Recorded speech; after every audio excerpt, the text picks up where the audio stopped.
amor. Pensemos em Deus, nosso Pai, em Jesus, nosso mestre, amigo, irmão, nos benfeitores ligados a este trabalho. Deixemos que eles nos envolvam com seu amor, para que nós possamos aurir as energias que necessitamos, a vontade de participação e para que nós possamos realmente aprender os ensinamentos e colocá-los na nossa vida diária. Pedimos que eles permaneçam conosco e que nos amparem e nos protejam. Pai nosso que estais nos céus, santificado seja o vosso nome. Venha a nós o vosso reino, seja feita a vossa vontade, assim na terra como no céu. O pão nosso de cada dia, dá-nos hoje. Perdoai as nossas dívidas, assim como nós perdoamos aos nossos devedores. E não nos deixeis cairmos em tentação, mas livrai-nos de todos os males. Que assim seja. Assim seja. Muito obrigado. E aí, Tati, boa noite. Vitor, boa noite. Oi, boa noite, gente. Boa noite, bem? gente. Joia, graças a Deus. E vocês? Tudo bom? Vamos lá, meninada. Eu vou compartilhar a tela aqui. E vamos estudar, né? Que eu tô atrasado. Bom, eu tava dando tchau pro pessoal aqui sem câmera, mas... Ai, meu Deus. A gente vai ficando meio doido, né? Com esse negócio todo aqui. Ó, nós estamos estudando aí, então, fevereiro de 1863, estudo sobre os processos de Morzine, causas da obsessão e meios de combate. No artigo 3, o Adolfo pintou para nós aqui em vermelho o que vocês já viram, né? Aqui Kardec vai dando aqui agora alguns exemplos individuais, né, dentro do processo de obsessão, até para poder fazer uma comparação entre esses casos que ele está mostrando aqui e aquela epidemia que foi verificada em Morzine, né, que é o motivo desse nosso estudo aqui nesse momento. Né? Então ele vai falar esse primeiro caso que vocês viram aqui na semana passada, ele vai falar ali de uma família que fazia evocações de maneira ali desregrada, desenfreada, né? E que, na verdade, ela estava passando por um processo de fascinação. E depois, quando Kardec começou a orientar essa família, o espírito pegou um filho, né, o filho de 14 anos lá, e levava ele para um estado de catalepsia, e continuava ali, e aí eles conseguiram conter, né, praticamente tudo cessou. Aqui no finalzinho ele vai dizer, né, esperamos que na casa a ordem suceda a desordem, e longe de se desgostarem do espiritismo, eles creem mais que nunca, mas creem mais seriamente. Então aqui ele vai mostrar que a gravidade desse processo obsessivo, né, e que dentro de um processo obsessivo e depois dessa cura, as pessoas, na verdade, saem mais fortes, né? Então eles não se desgostam do espiritismo, até porque o espiritismo é uma realidade, é uma coisa natural. Então também vai fazer pouca diferença se a gente se desgostar dele, ele vai continuar existindo, né? Ele vai continuar acontecendo. Então, na verdade, o que a gente sai é mais forte, e crendo mais seriamente, como ele coloca aqui. Então vamos para o próximo exemplo aqui. Soraya, você está vendo aí? Vocês estão vendo a tela? Sim. Então vamos lá. Este exemplo prova mais uma vez o inconveniente de nos entregarmos às evocações sem conhecimento de causa e sem objetivo sério. Graças aos conselhos da experiência que aquelas pessoas escutaram, puderam desembaraçar-se de um inimigo talvez terrível. Disto ressalta outro ensinamento não menos importante. Aos olhos dos desconhecedores do espiritismo, o rapaz teria passado por um louco. Não deixariam de lhe dar o tratamento correspondente, que teria possivelmente desenvolvido uma loucura real. Com a assistência de um médico espírita, o mal foi atacado em sua verdadeira causa e não teve consequências. Já o mesmo não se deu no fato seguinte. Pode continuar, Mário? Pode. Pode. Um senhor, nosso conhecido, residente numa cidade provinciana muito hostil às ideias espíritas, de súbito foi tomado por uma espécie de delírio, no qual dizia coisas absurdas. Como se ocupasse de espiritismo, naturalmente falava de espíritos. Assustadas e alarmadas, as pessoas mais próximas, sem aprofundar as coisas, apressadamente trataram de chamar os médicos, que o declararam atacado de loucura, para a grande satisfação dos inimigos do espiritismo, que já falavam em interná-lo numa casa de saúde. Tudo quanto coligimos em relação às circunstâncias desse acontecimento prova que aquele senhor foi submetido ao império de uma subjugação momentânea, talvez favorecida por certas condições físicas. Foi a ideia que ele teve. Escreveu-nos e nós lhe respondemos. Infelizmente, nossa carta não lhe chegou a tempo e dela só teve conhecimento muito mais tarde. É muito lamentável, disse-nos ele posteriormente, que não tenha recebido vossa carta consoladora. Naquele momento, ela me teria feito um bem imenso, confirmando-me a ideia de que eu era joguete de uma obsessão, o que me teria tranquilizado, ao passo que eu ouvia com tanta frequência repetirem à minha volta que eu estava louco. Me acabei acreditando. Essa ideia me torturava a tal ponto que se tivesse continuado, não sei o que teria acontecido. Desculpa. Pode seguir. Consultado a respeito, um espírito respondeu: esse senhor não é louco, mas pela maneira como ele é tratado, poderia enlouquecer. Mais ainda, poderiam matá-lo. O remédio para o seu mal está no próprio espiritismo e consideram-no um contrassenso. Seria possível daqui agir sobre ele? Sim, sem dúvida. Podeis fazer-lhe o bem, mas a vossa ação é paralisada pela má vontade dos que o cercam. Casos análogos ocorreram em todas as épocas e muitos foram presos como loucos sem o serem. Subir um pouquinho. Só um observador experimentado nestes assuntos pode apreciá-los. Como hoje há muitos médicos espíritas, em casos semelhantes convém a estes recorrer.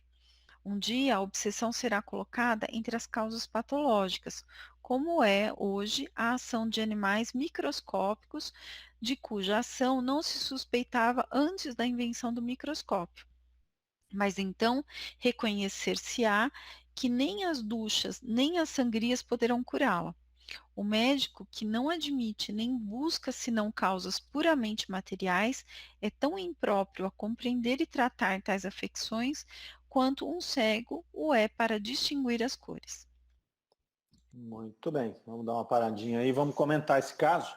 Ô Zé Mauro, tudo bem aí, Fé? Graças a Deus, tudo bem com vocês. 100%, garoto, 100%. Desculpa o atraso aí. Fique tranquilo.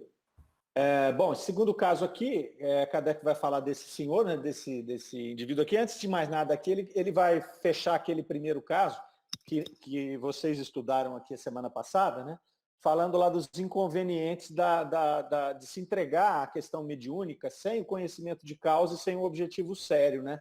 Essa é a primeira coisa que ele faz para fechar aquele primeiro caso lá. Essa questão me chama a atenção aqui do conhecimento de causa, né? Porque muitas vezes a pessoa acha assim, eu sou médium, eu tenho contato com os espíritos, então eu não preciso conhecer o fenômeno, e aqui Kardec vai mostrando cada vez mais que é muito fácil isso perder o controle, né? Porque nem sempre você está naquela condição de estar amparado pela espiritualidade superior ali, e aí você pode se envolver numa situação dessa que sai do controle, e aí fica difícil para você retomar as rédeas daquela condição, daquela situação, né? Quanto ao objetivo sério, a gente não precisa nem conversar, né? Porque se você não tem um objetivo sério, dificilmente você vai ter algum espírito superior perto de você, algum espírito mais elevado, e aí você vai fatalmente virar joguete desses espíritos brincalhões, no mínimo, para falar o mínimo aqui. E aí ele começa ali falando, antes de entrar no segundo caso ainda, fechando o primeiro, ele vai falar da importância do diagnóstico, né? Que ele vai falar ali que, aos olhos dos desconhecedores do espiritismo, aquele rapaz lá da história, que foi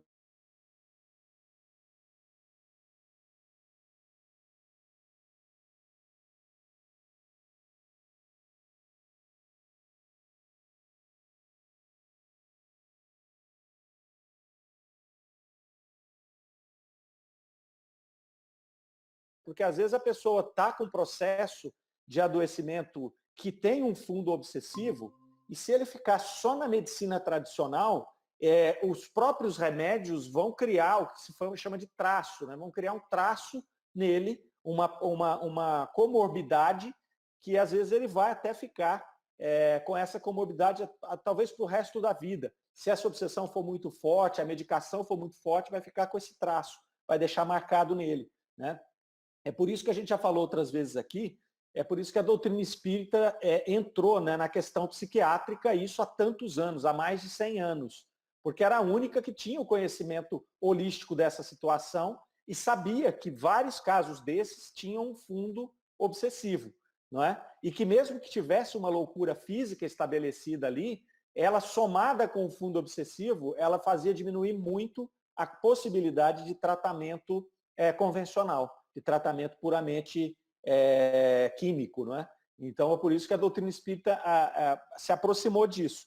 E também a gente tem que lembrar que naquela época, 100 anos atrás, o desenvolvimento da psiquiatria era muito baixo. Então os psicotrópicos estavam muito no começo. Então o que se fazia lá era aquela história de amarrar, de dar banho gelado, banho quente, depois veio os eletrochoques, né, aquela coisa toda.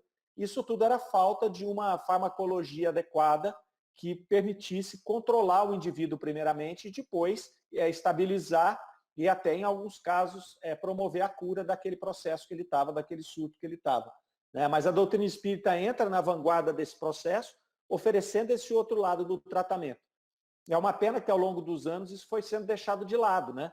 Mas nós temos aí hoje no Brasil ainda 45, 48 hospitais psiquiátricos espíritas que resistiram a essa luta ferrenha que foi desenvolvida para fechar esses hospitais, e eles resistiram. E é muito importante que a gente dê sequência enquanto espíritas nisso, justamente para poder fazer esse ataque em duas frentes, né?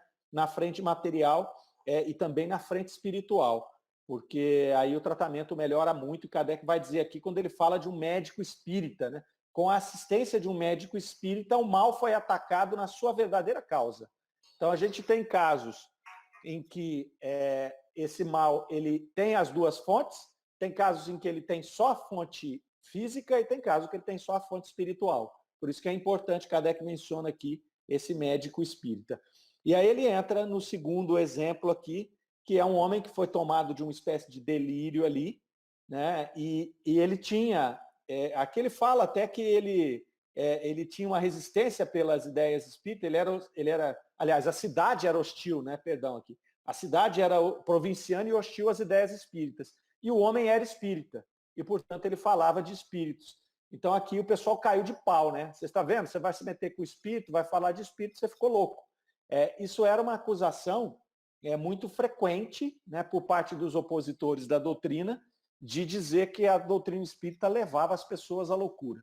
Seja pela excitação da mente, que a pessoa ficava com o cérebro agitado, né, excitado com aquilo, seja pelo próprio contato com os espíritos. Então, eles colocavam as duas coisas numa panela só e batiam ali, né? E aí Kardec vai dizer aqui que eles declararam ele ali como louco, né? E tiveram uma grande satisfação, os inimigos da doutrina espírita, de falar, está vendo? Aquele espírita lá enlouqueceu, por isso que a gente fala que vocês têm que ficar longe disso, né?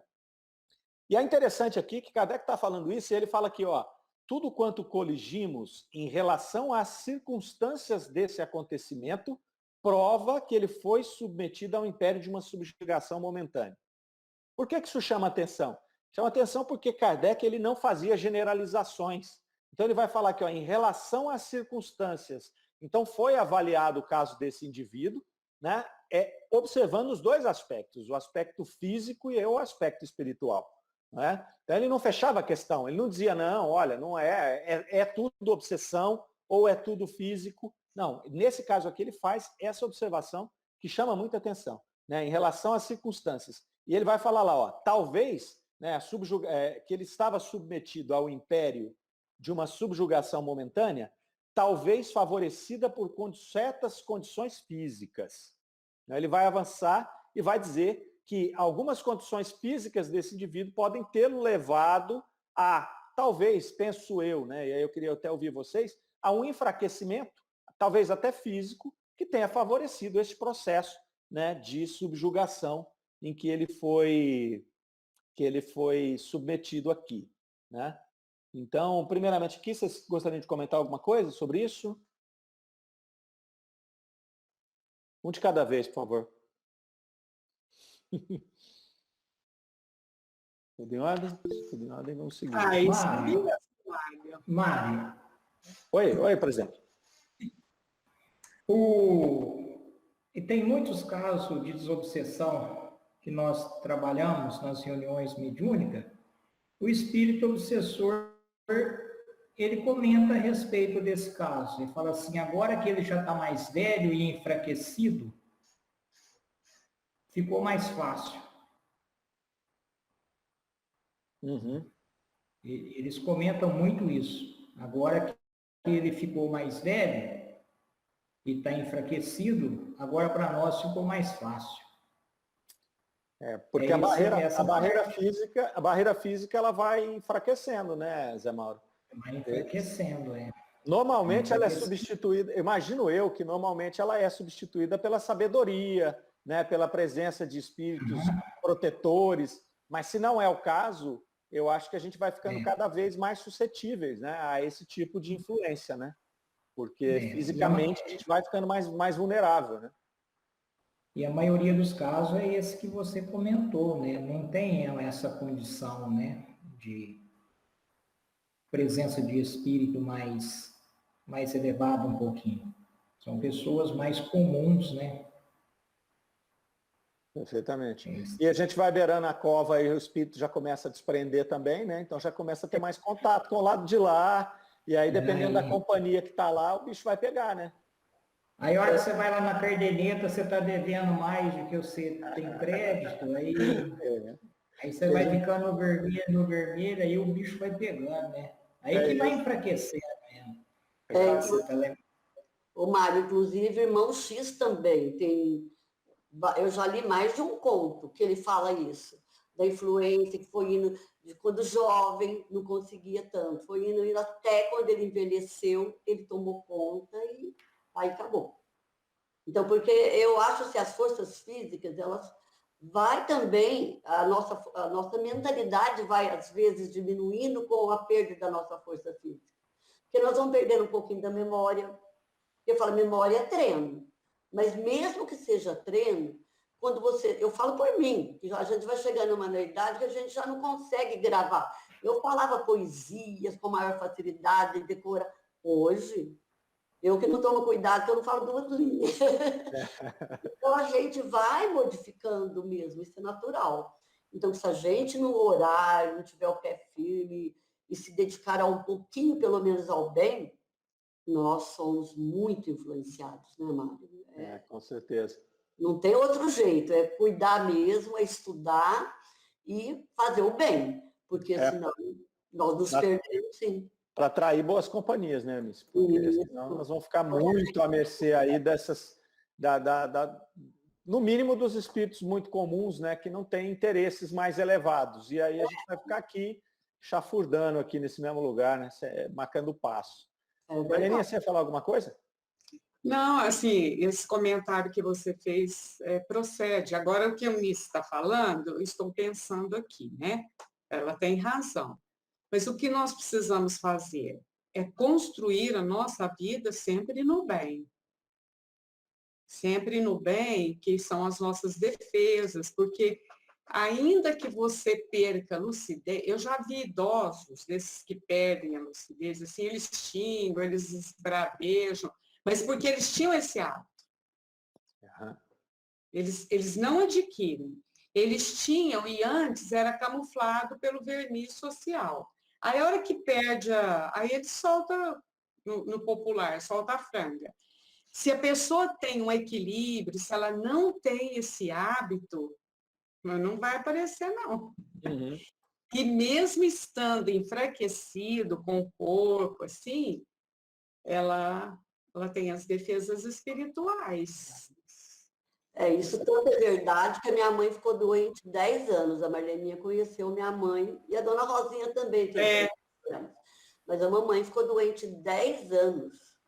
A mamãe nunca, a mamãe não deu o mínimo, ela ficou dependente, ela ficou sem falar, sem andar, mas ela não deu trabalho para nós, nada, porque ela tinha uma vida pautada no bem.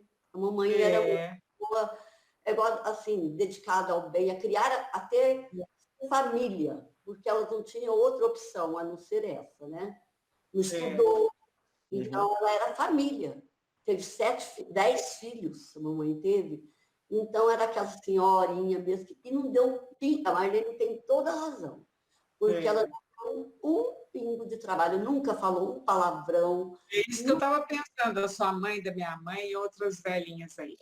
Então, a gente também tem que ver isso, né? Nós temos, né, Marlene? Minha mãe falava uma coisa, Eunice, quando ela era mais sóbria, lógico, que eu lembro muito isso. Ela falava assim, o velho não inventa as coisas, ele agrava o que ele já tinha. Ele escancava o que ele já tinha. É isso mesmo. Estava escondido no verniz, né? Então, é aquela pessoa que, é lógico, não vai falar qualquer coisa perto de pessoas com as quais ela não tem confiança, ou ela sabe que vai ser censurada. Aí, depois que libera a memória, aí fala perto de qualquer um. Mas não é porque ela está débil na memória agora que ela vai inventar essas coisas. Ela já tinha. Já era o fundo dela, né, ali, que ela filtrava, né? Filtrava. Mas aí ela não consegue filtrar mais, né? Aí não filtra, né? Aí vai falando perto de qualquer um. Exatamente. Ô, Mário, Oi? teve uma época que nós, depois que terminava a reunião da mediúnica de sábado, a gente saía, o nosso grupo saía para transmitir o passe, né? Tinha muitas pessoas enfermas que a gente transmitia o passe. E a dona Rosinha, não que ela estava enferma, mas nós tínhamos muito carinho por ela, continua tendo ainda. E nós ia visitar ela também para transmitir o passe nela. Só que acontecia o contrário, nós saíamos de lá muito mais confortados do que conforto que nós levávamos para ela. Porque, igual a Marleninha está aí, ela, né, tem muito mais facilidade que eu para falar sobre isso. Mas ela não estava lúcida. Mas uma pessoa que só tinha palavras boas, só confiança em Deus, ela não tinha, assim, uma coordenação de lembrança, essas coisas, mas o que saía da boca dela era só coisas boas, só coisas edificantes. Então, nós saímos de lá muito mais confortadas do que conforto que nós levávamos para ela. Então, é igual uma pessoa que viveu a vida assim, não é porque ela, não sei se é a palavra certa, né, perdeu um pouco da memória, que ela vai falar coisa com coisa, né? Isso não aconteceu com ela, não. Mas aí você tem esses dois lados, né? O lado que a Marlene falou, né? Que é o fundo dela, ela só tem coisa boa, como é que ela vai falar coisa ruim? Ela não tem coisa ruim, ela é natural, né? Aí você ainda tem o outro lado, que são as companhias, né? Porque uma pessoa que só cultivou coisa boa, ela vai estar em boas companhias. Então, de qualquer forma, quando faltar a palavra que vier, se vier de fora, vai ser também uma palavra boa, né? Agora, se você só cultivou más companhias, provavelmente aí, se tiver um espaço para alguma comunicação que não seja sua, vai ser daqueles seus companheiros que estão ali do lado, que estão vibrando naquela mesma sintonia sua, que é baixa, né? Então... É aquela velha pergunta, né? Os espíritos influenciam nossa vida, né? Mais do que imaginais, né? São eles que nos dirigem. É a nossa companhia, né? Exato. Oi, Soraya. Eu queria falar um pouco sobre isso. É só uma outra reflexão, assim. Eu não sei, eu tenho também uma preocupação quando a gente faz essa análise em lembrar que o cérebro, ele é muito complexo. É de uma tamanha complexidade que eu acho que da mesma forma que a gente não pode cravar certas coisas, né, do tipo assim, porque era assim, vai ter esse comportamento, porque era assim. O processo de degeneração do cérebro, ele vai alterar completamente o funcionamento, né? Você mata as células ali e você pode dar gatilho a comportamentos que realmente não correspondem àquilo que a pessoa é ou que ela foi em vida. Então, eu acho que são mecanismos muito complexos. Acredito que há influência espiritual, que tudo isso realmente faça parte desse contexto, obviamente, e até por uma fragilidade da degeneração do cérebro, você pode ter aí visitas, né? E não necessariamente você foi uma pessoa má, ou, né, ou teve uma má conduta. Então, eu acho assim que a gente precisa ter esse olhar. Eu tive pessoas na família recentemente diferentes quadros de degeneração, né? Assim, e aí a gente percebe, né, isso acontecendo e a gente precisa ter esse olhar assim, bondoso de compreender que essas degenerações elas podem despertar algo realmente do comportamento ou não, ou uma alteração fisiológica pode ser tão intensa que ela pode abrir a guarda, mas ela está sem defesa mesmo, porque o cérebro não está funcionando como antes. Então, eu acho que tem essas duas coisas, né? Assim como eu vi pessoas que eram super imponentes, toda combatente, e de repente se tornaram doces nesse período. Então, eu acho que essas regras a gente tem que tomar um pouco de cuidado nesse olhar, porque a gente tem ali um cérebro, a gente tem uma matéria que está sofrendo a degeneração.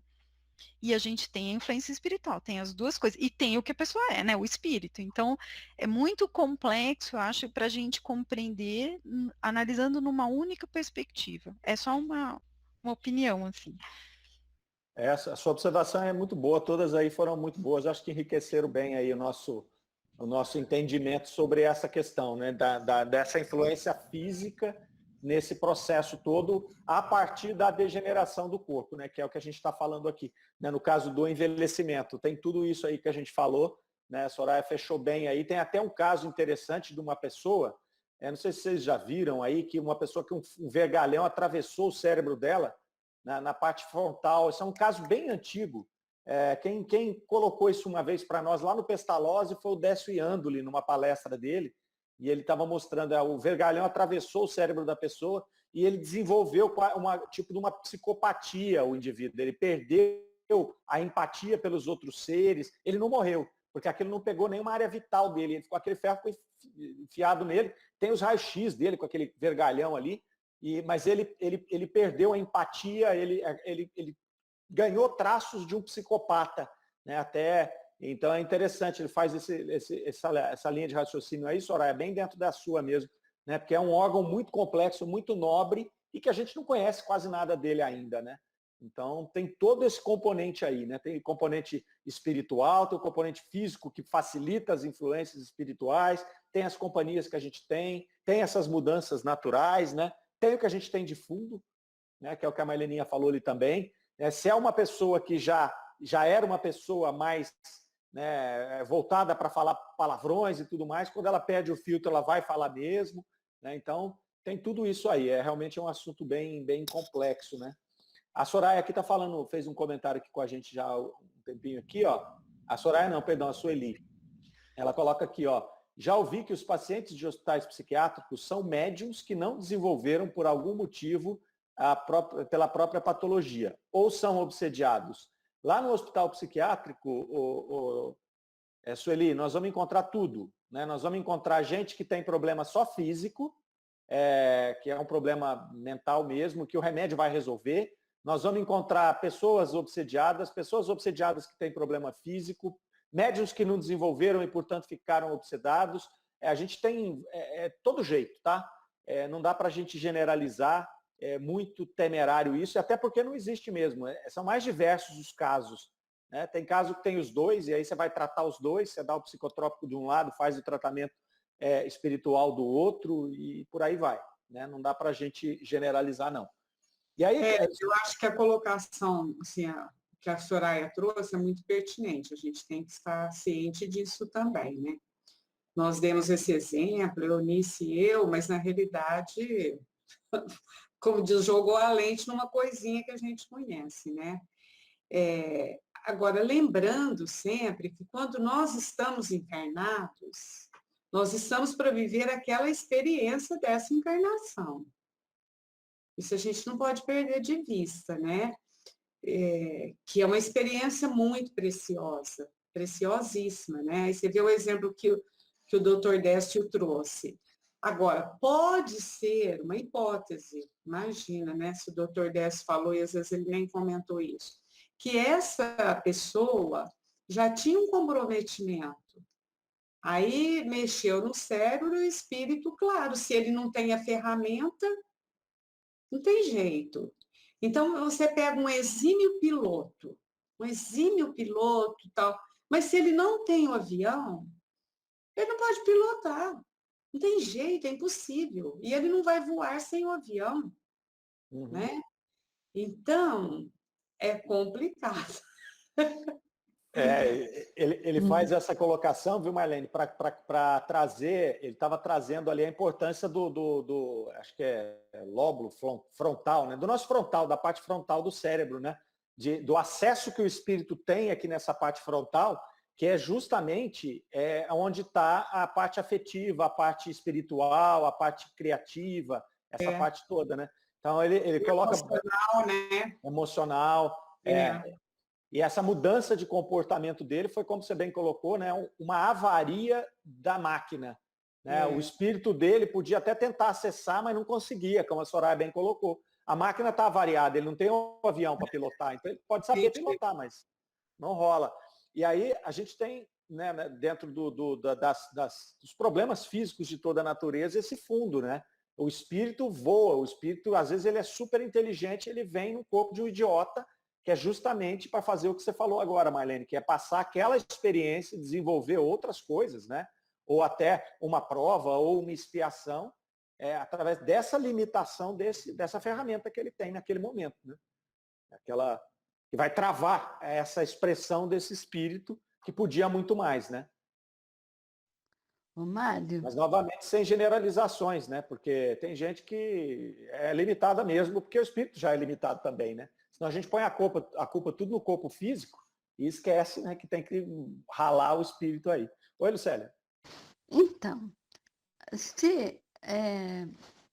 como exemplo, uma pessoa leva uma vida, né, tentando fazer o bem, aprendendo, e na medida que ela envelhecer, o corpo dela for ficando frágil e por conta disso ela não tem como mais ter forças para se defender do mundo espiritual que nos envolve, ela fica à mercê, ou nós que estamos perto podemos de alguma forma, com as nossas orações, ajudar essa pessoa a também a ter uma proteção. Percebe a pergunta? Porque Claro. Senão os comentários dão a impressão que no momento onde o nosso corpo já é uma ferramenta que o espírito não pode usar adequadamente, aí a gente fica assim, ó, Deus, né? Que Deus me proteja, né? Percebe? Ô, Lucélia, é bem legal isso aí que você está falando, porque tudo vai somando, né? Então, o que acontece? A pessoa, se ela fez o bem o tempo inteiro, ela já tem aquela autoridade moral. A gente vai adquirindo uma autoridade moral, né, no nosso próprio espírito. Depois nós temos as companhias espirituais, né? O nosso anjo guardião, que está ali do nosso lado, sempre nos ajudando. Uma pessoa nessa vibração, ela está em conexão com o anjo guardião dela, então ela já tem a proteção desse anjo guardião. E os próprios espíritos que estão ao redor dela ali, o que vai acontecer com eles? Eles também serão espíritos de um padrão vibratório um pouco mais elevado, porque aqueles espíritos que são os obsessores, que são aqueles que ainda estão lá se demorando nos equívocos, eles não vão querer ficar perto de uma pessoa dessa porque ela não tem interesse nenhum. E é isso que você colocou, da nossa responsabilidade para com as pessoas que estão ao nosso lado, é fundamental, porque a gente tem esta força também. Né? Olha só o que Kardec faz aqui, fechando essa parte aqui, ele vai falar exatamente nessa linha que você colocou. Ó. Kardec pergunta lá, eles evocam um espírito ali, né? E perguntam para ele ali se seria possível daqui, ou seja, da Sociedade Espírita de Paris, agir por aquele senhor que estava lá sendo obsediado. E aí o que o Espírito responde? Sim, sem dúvida. Podeis fazer-lhe o bem, mas a vossa ação é paralisada pela má vontade dos que o cercam.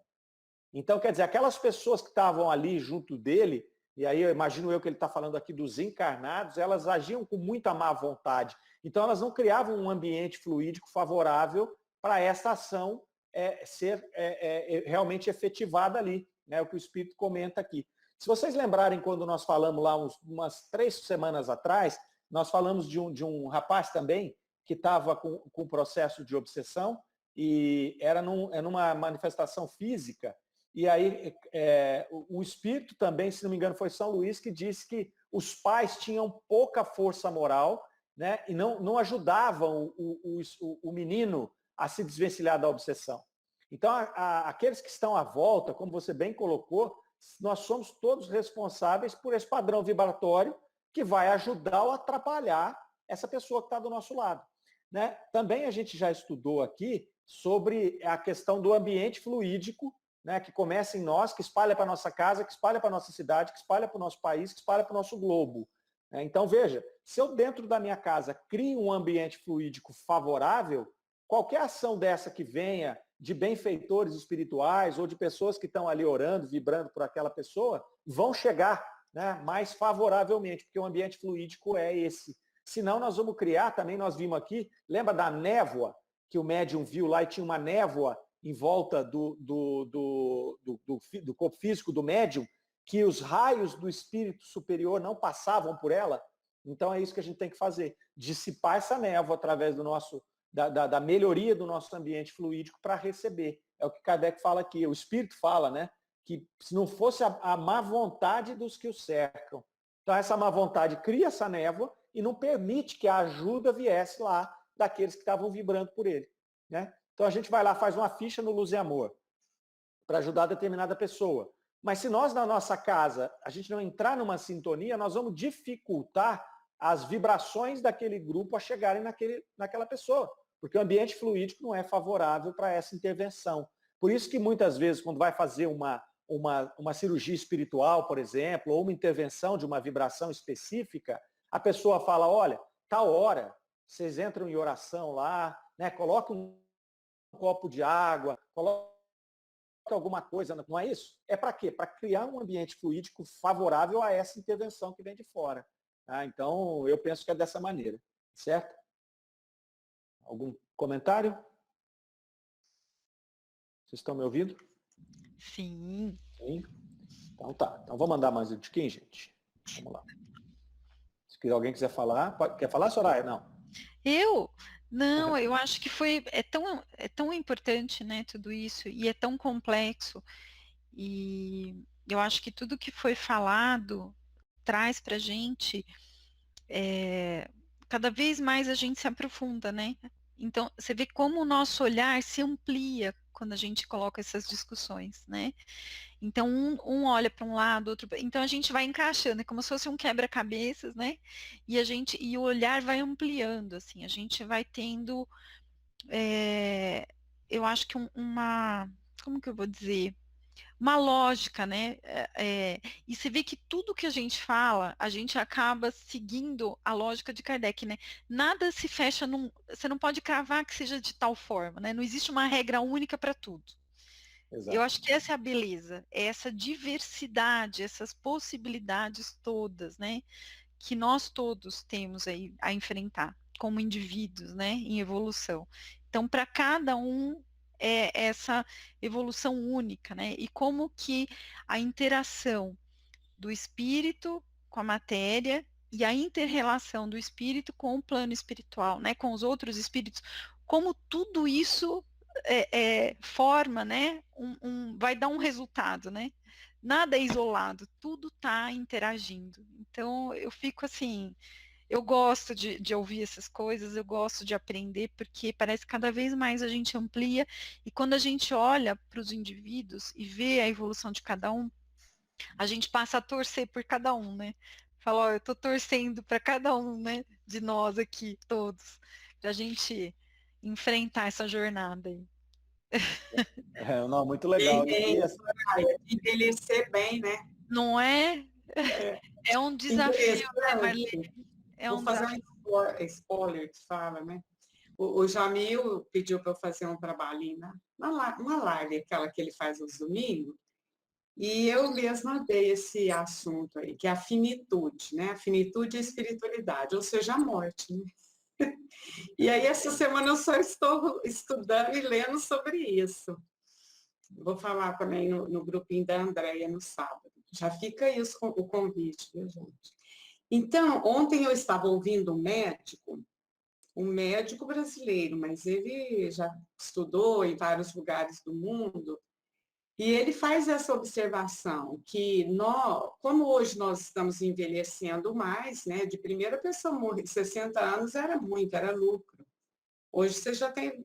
A minha mãe foi quase 100, tem gente que é 100 e tanto, né?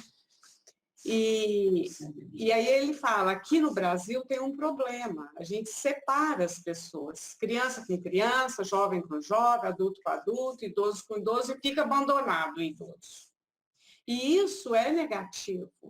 A gente precisava conviver, todos nós juntos, porque um vai aprendendo com o outro. Então, você imagina um idoso, quando ele convive com as crianças, com os jovens, isso para ele é energia e é saudável. Da mesma forma, criança ou jovem conviver com idoso é um aprendizado, né? Mas aí ele estava falando mesmo dessa finitude, né? Que eu até vou falar depois. A gente precisa, nós sabemos, todos nós aqui sabemos que nós vamos morrer. E não é porque nós somos espíritas que nós vamos, assim, esperar a morte e achar que vai chegar voando no plano espiritual. Eu tenho que construir minha existência aqui na Terra. É isso que a Soraya falou agora mesmo. É criar os laços, é viver bem. Porque senão o que vai acontecer? A gente morre, mas não desencarna. Não é? Não vai chegar lá achando um mentor e já indo lá, como diz o povo, esperando o nosso lar. Não é assim, não. Então, enquanto nós estamos aqui, a construção nossa é aqui, né? Eu tenho pensado muito sobre isso aí, essa semana. E é o que acabou que a gente entrou nisso, né? Então, o que eu estou fazendo dessa minha existência aqui na Terra, agora, nessa encarnação, que ela é preciosíssima. Ela é preciosíssima. Quantos espíritos mobilizaram a nossa encarnação aqui? E aí? Hein, Soraya? E aí? Maravilhoso, né? Quando a gente pensa... Domingo eu termino, tá? Ou sábado à tarde. Fica bom. Ótimo. É uma oportunidade rara, né, Marlene? Eu vi o Rolando Boldrin falando uma frase outro dia que eu gostei muito. Ele falou assim, viva sabendo que vai morrer e morra sabendo que viveu da melhor forma possível. Então, realmente, a vida é muito rara, né? Essa oportunidade que a gente tem aqui. E cada dia que passa é um dia a menos, né? Então, é um a mais na experiência e um a menos nessa jornada nossa. Então, realmente é desse jeito mesmo. E é legal, a Soraya comentou aí, é um complemento mesmo, né, gente? O estudo em grupo ele tem muito essa dinâmica, né? Muito gostoso, porque às vezes você vai ver lá uma palestra, a gente vai ler um livro, e aí é um ponto de vista só. A magia do estudo em grupo é justamente essa sobreposição de peças, né? Que vai, um pensa uma coisa, o outro fala outra, um complementa, corrige um pensamento daqui, e aí vai formando aí um corpo bem legal aí de entendimento, né? E acho que a gente fixa muito mais as questões todas. Bom, vamos andar mais um pouquinho aqui então, gente? Vamos lá. Isso porque o grupo estava quietinho, né, Mário? Tem dia que fica mais quietinho, tem dia que dá uma agitada. Eu gosto quando dá uma agitada. Eu gosto também. Você vê como enriquece. Né? Enriquece muito, enriquece muito. Muito bom. Vamos lá. O segundo caso nos é relatado por um dos nossos correspondentes. Ai, lá vou eu sofrer aqui. Boulogne-sur-Mer. Ai, gente, não sei se é assim, perdão.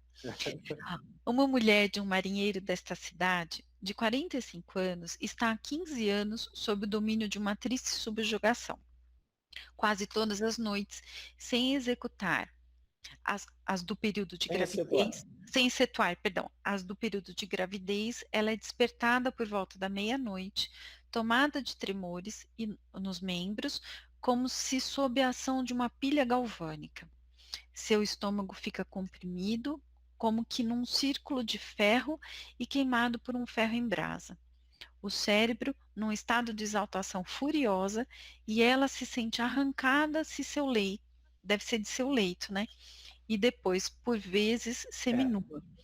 É arrastada para fora de casa e forçada a correr pelo campo. Ela caminha sem saber para onde vai, durante 2 ou 3 horas, e somente ao parar é que sabe onde se encontra. Ela não pode orar e, ao ajoelhar-se para fazê-lo, suas ideias se misturam com as coisas bizarras e até sujas. Ela não pode entrar em nenhuma igreja, tem vontade e um desejo ardente de fazê-lo, mas ao chegar à porta, aí precisa subir um pouquinho mais, sente uma barreira que a impede. 4 homens tentaram levá-la para dentro da igreja dos redentoristas, mas não conseguiram. Só volta um pouquinho, por favor, Soraya, porque cortou um pedacinho. Ó. Cortou? Mas ao chegar à porta... Ao chegar à porta, sente uma barreira que a impede. 4 homens tentaram levá-la para dentro da igreja dos redentoristas, mas não conseguiram. Ela gritava que a estavam matando, que lhe esmagavam o peito. Para fugir a essa horrível situação, a pobre tentou suicidar-se por várias vezes sem consegui-lo. Tomou café no qual havia dissolvido fósforo, tomou detergente e nada sofreu. 2 vezes jogou-se na água, mas a cada vez voltava à superfície até que alguém a socorresse. Fora dos momentos de crise de que falei, essa mulher é inteiramente normal. E mesmo naqueles momentos, ela tem perfeita consciência do que faz e da força exterior que sobre ela atua. Toda a vizinhança diz que ela é vítima de um malefício ou um despacho. A subjugação não poderia ser melhor caracterizada senão pelos fenômenos que, sem a menor dúvida, não poderiam deixar de ser obra de um espírito da pior espécie. Dirão que foi o espiritismo que o atraiu para ela ou lhe perturbou o cérebro? Mas há 15 anos não se cogitava disto. Aliás, a mulher não é louca e o que experimenta não é uma ilusão.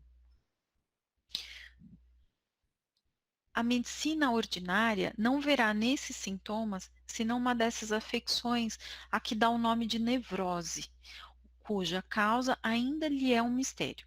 A afecção real, mas para todo efeito há uma causa. Ora, qual a primeira causa? Eis o problema em cuja via pode entrar o espiritismo, demonstrando novo agente no perispírito e na ação do mundo invisível sobre o mundo visível. Não generalizamos e reconhecemos que, em certos casos, a causa pode ser puramente material, mas há outros nos quais a intervenção de uma inteligência oculta é evidente, pois que, combatendo essa inteligência, para-se o mal, ao passo que, atacando apenas a suposta causa material, nada se consegue. Há um traço característico nos espíritos perversos. É a sua aversão a tudo quanto se liga à religião. A maioria dos médiuns não obsedados que receberam comunicações de espíritos maus, muitas vezes os viram blasfemar contra as coisas mais sagradas, rir-se da prece e a repelir, e irritar-se até quando se lhes fala em Deus.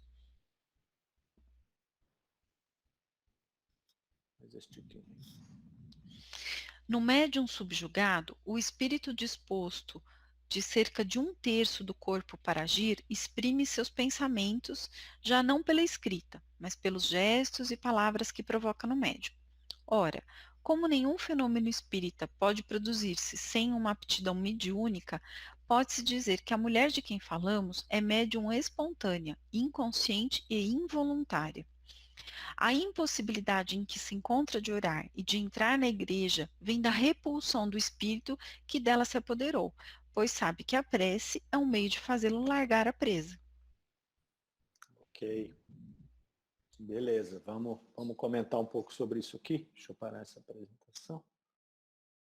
Bom, aqui nós temos coisas bem interessantes, né? Ele vai falar dessa mulher que passava por esse processo aí de subjugação, processo pesado também, né, que ela vinha sentindo isso aí frequentemente. E tem umas coisas interessantes aqui, né, que ele vai colocar ali, né, que ela, quando ela tinha vontade de ir à igreja, mas não conseguia passar da porta. As pessoas tentavam levá-la para dentro da igreja e ela não conseguia entrar. Se debatia ali, provavelmente com uma força até que tinha uma força até ampliada, né? Maior que a força que ela tinha naturalmente. Então não deixava, né? Gritavam que estavam matando ela ali, que esmagavam o peito, então ela não entrava na igreja. Isso é uma coisa que chamou a atenção no primeiro momento aqui, dentro desse relato que Kardec faz. Depois, outra coisa que chama bastante atenção aqui é quando ela tentava suicídio, né? Que ela falava lá que ela tentou suicidar por várias vezes. Então ela tomava lá o café que tinha dissolvido fósforo, tomou detergente e não sofria nada, né? Jogava-se na água e boiava. Então é interessante, né? Porque aqui parece haver uma interferência da espiritualidade naquele ato. Talvez pelo ato não ser um ato do próprio livre-arbítrio dela, e aí é só uma filosofia minha aqui, estou só filosofando, elucubrando, né? Talvez pelo fato de não ser um ato dela, e sim um ato proveniente do espírito que estava subjugando, a espiritualidade dava essa proteção de uma interferência material que não é comum, né? Quantas vezes a gente vê uma pessoa tomar alguma coisa e não sentir nada, né? Será que a espiritualidade mudava as qualidades materiais, físicas desse produto que ela ingeria? A gente sabe que é possível eles fazerem isso, né? Mas se fizeram aqui, talvez a gente pode pensar que é pelo fato dessa pessoa não estar ali no uso do seu livre-arbítrio. Não é uma decisão dela se suicidar. Ela estava tomando aquela decisão, na verdade, quem estava tomando era o espírito, né? Depois, um pouco à frente aqui, ele vai falar que essa ficção que eles chamavam de nevrose ali, ela pode até ser alguma coisa puramente material. Então, é o cuidado de Kardec de dizer, olha, não dá para dizer que todo caso é um caso de obsessão, né, de subjugação. Mas no caso dela, dava a entender que sim. E ele vai colocar aqui um traço característico dos espíritos perversos, que é ter a aversão a tudo que se liga à religião. Então é bem bacana isso, né? Porque isso aqui fecha lá com o começo da história, como ela não entrava na igreja, ela não aceitava entrar na igreja, ela tinha uma aversão a isso. E depois ele vai falar ali no final, né, que a impossibilidade de orar que ela tinha e de entrar na igreja, na verdade, vem da repulsão do espírito, né, que dela se apoderou, porque ele sabia que a prece era um meio de fazê-la largar a presa. Olha que interessante, né? Então, não é a igreja em si, não é o rito e não é algum material, um crucifixo, uma santa, alguma coisa que você vai apresentar para o espírito que vai fazer com que ele se afaste. Né? Então, vamos pensar nos exorcismos lá, quando eles faziam aquele rito que não funcionou em Morzine, né? Então, por quê? Porque não é o rito, não é a imagem, não é nada disso. Né? É o poder que a prece tem. Então, o espírito não quer permitir que a pessoa entre em estado de prece e nem quer permitir que as pessoas em volta estejam nesse estado de prece para fazer esse ambiente favorável que nós vimos no exemplo anterior, né, para que a pessoa pudesse se livrar desse opositor. Eu achei bastante interessante esta interferência material que o espírito teve com relação a esse caso e também essa explicação de Kardec do porquê eles são tão avessos a qualquer coisa que se liga à religião. Né? Quero ouvi-los. Algum comentário?